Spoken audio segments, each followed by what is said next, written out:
देश नीति, केवल सच्ची और पक्की खबरें।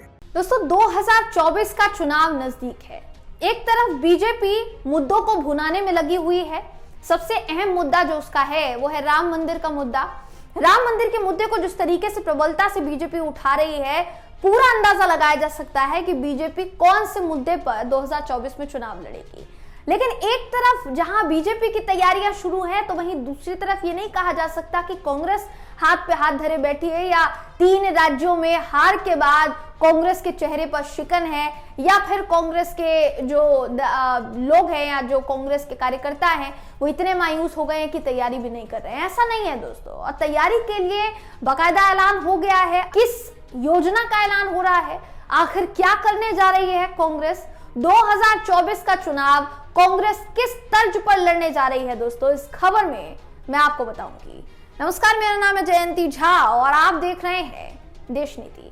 दोस्तों बिहार के पूर्णिया में ना एक नेता हुआ करते थे जिनका नाम था अजीत सरकार। आपको याद होगा, वाम नेता थे।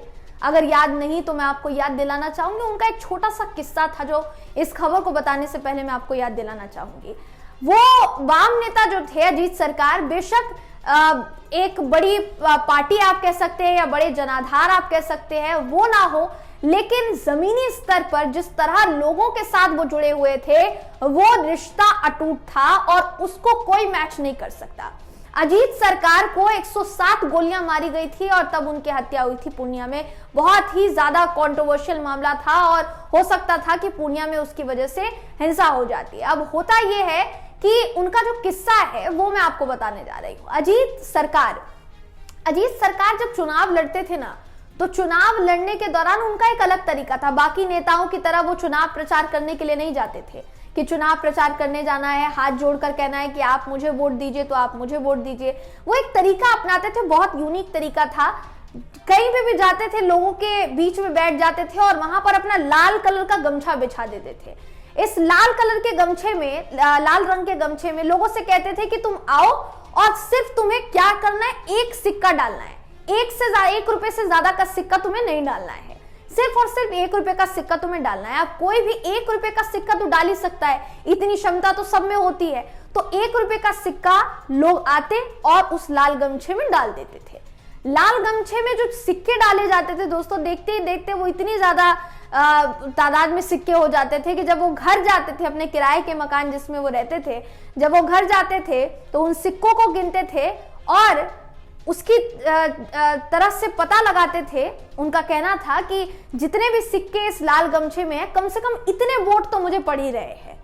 तो अजीत सरकार का वो किस्सा बताने का मेन मोटो यही है दोस्तों कि सवाल उठता है कि क्या अजीत सरकार के लाल गमछे की तर्ज पर कांग्रेस 2024 का चुनाव लड़ने जा रही है? क्या 2024 का चुनाव कांग्रेस एक अलग अंदाज में लड़ेगी? दोस्तों ये सवाल क्यों खड़ा हो रहा है? खबर से जो सामने आई है, खबर है कि कांग्रेस ने 2024 लोकसभा चुनाव की तैयारी शुरू कर दी है। चुनाव से पहले ऑनलाइन चंदा एकत्र करने के लिए देश के लिए दान नाम से अभियान शुरू किया जाएगा। कांग्रेस अध्यक्ष मल्लिकार्जुन खड़गे 18 दिसंबर को इस अभियान की शुरुआत करेंगे।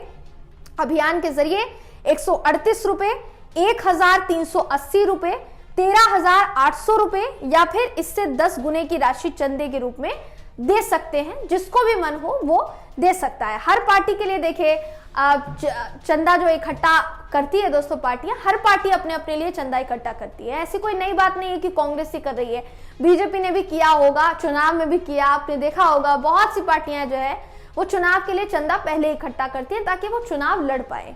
हो सकता है कि कुछ पार्टियां अपने एक्सपेंस पर भी चुनाव लड़ती हो, जो छोटी जनाधार की पार्टी हो, लेकिन बहुत बड़ी बड़ी जो पार्टियां होती है वो चंदा इकट्ठा करती है, उसके बाद चुनाव लड़ती है। और यही कारण है कि अभी इस वक्त कांग्रेस ने यही तरीका अपनाया है। मगर सवाल ये उठ रहा है, क्योंकि अगर आप राशि देखेंगे दोस्तों, यहाँ पर अगर आपने राशि पर गौर किया होगा तो शुरुआत 138 रुपए से होती है, फिर 1380 रुपए होती है, फिर 13,800 रुपए और फिर इससे 10 गुने की राशि चंदे के रूप में दे सकते हैं। आप अगर इस रकम पर, अगर इस डिजिट पर आप गौर फरमाएंगे, यही रीजन है, यही एक वजह है जिसकी वजह से मैंने शुरुआत में आपको अजीत सरकार वाला किस्सा बताया कि अजीत सरकार बिल्कुल इसी तरह से चुनाव लड़ना पसंद करते थे। उनका कहना था कि 1 रुपया भी आएगा मेरे पास, अगर मेरे गमछे में 1 रुपया भी डाल दिया किसी ने, तो मैं समझ जाऊंगा कि वो 1 वोट तो कम से कम मुझे पड़ रहा है, क्योंकि मेरे गमछे में कोई मुझे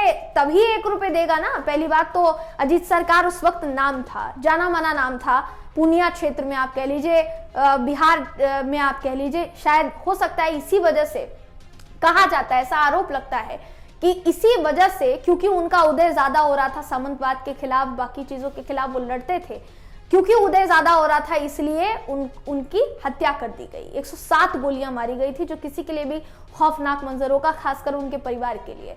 लेकिन उनकी जो टेक्निक थी चुनाव लड़ने की, वो कितनी यूनिक थी, इस पर अगर गौर फरमाया जाए तो अच्छे धुरंधर देखे फेल हो जाते हैं। वो अलग बात है कि कौन कब जाकर क्या बटन दबाएगा, किसको वोट देगा, किसको नहीं, लेकिन ये कहीं ना कहीं आपका जनता से कनेक्शन बताता है। मैं ये नहीं कह रही हूं कि कांग्रेस का चंदा मांगना या चंदा लेना, ये मैं इसका समर्थन करती हूं या समर्थन नहीं करती हूं। ना हम समर्थन करते हैं, ना हम समर्थन नहीं करते हैं, ऐसा कुछ नहीं है। आपको सिर्फ खबर बता रहे हैं दोस्तों, और इससे जुड़े किस्से, इससे जुड़े तथ्य आपको बता रहे हैं जो आगे 2024 के चुनाव में हो सकता है। इसलिए सवाल ये उठ रहा है कि क्या इन सिक्कों को गिन के कांग्रेस ये तय करेगी कि 2024 का चुनाव लड़ा जाए क्या? क्योंकि ऑनलाइन ये चंदा दान, चंदा जो भी स्कीम जो शुरू हो रही है, ऑनलाइन शुरू होगी। क्या होगी कांग्रेस की टेक्निक? क्या इसके जरिए भी कांग्रेस की कोई रणनीति है? ये बड़ा सवाल है जो इस वक्त खड़ा हो रहा है। इस पूरी खबर को लेकर आप क्या सोचते हैं, आपकी क्या राय है, कमेंट करके जरूर बताइएगा।